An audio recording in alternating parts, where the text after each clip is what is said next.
first calls to hire your bus drivers, what type of qualifications are you looking for? Basically, on bus drivers, someone with experience with driving passengers. A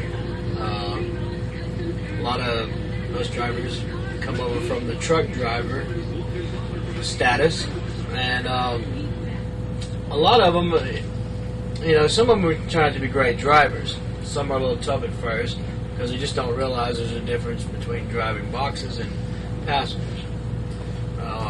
As far as the personality of the person, I really just look for someone that knows when to be pals with the band and when to stay away from band members. Because sometimes band members like to be to themselves, and a lot of bus drivers will want to just blend in too much with a band, and it gets on a lot of bands' nerves. They don't appreciate it too much. When they feel like when they get on the bus, that's their home away from everybody. They just don't really want to associate with anyone but themselves. And a lot of bus drivers don't know when to back away or when not to, hang out with the bands. And basically, that's about it. Someone that's a good driver, with a little bit of experience, helps. Do you prefer someone that has had trucking experience? Yeah, in ways that, they know, like, where the good restaurants are. But no, they know routes, know, like, the seasonal routes, when you can go places, when you can. That helps, and a lot of truck drivers do have that experience. Okay. When you tour for a great length of time like you guys normally do, tell me about what's your worst story with a bus driver? That's a good one. I'd have to think about that for a minute. What's your best story? Just bus drivers that can just get you to gigs no matter what.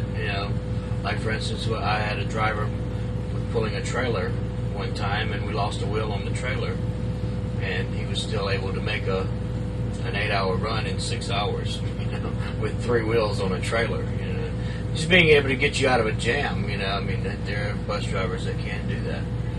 Somebody mechanically inclined is definitely better. I guess a horror story would be coming out of Canada, and it's 0 below, and our throttle cable is frozen wide open in the bus. And we come through the border at about 6,000 RPMs in neutral.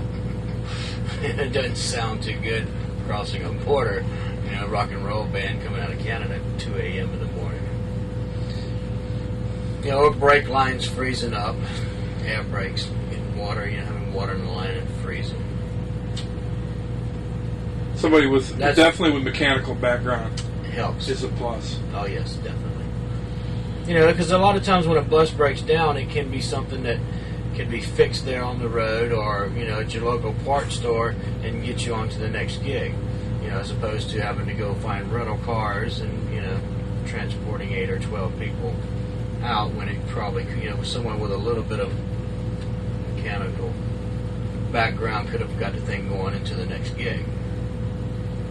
How many buses do you guys usually tour with when you're on a major tour? I've been on tours with as many as 8. Not just our band, but like being on some of the bigger headlining tours. Not all the buses were from the same company. Correct. But 70%, 6 of the buses were from the same company. What are some of the groups you tour with? With Ugly Kid Joe, we've been with Ozzy, Def Leppard. That was 2 of the major tours. Okay. Well, I thank you very much for your time, Billy. And good tours. Thank you. Cool. Yeah.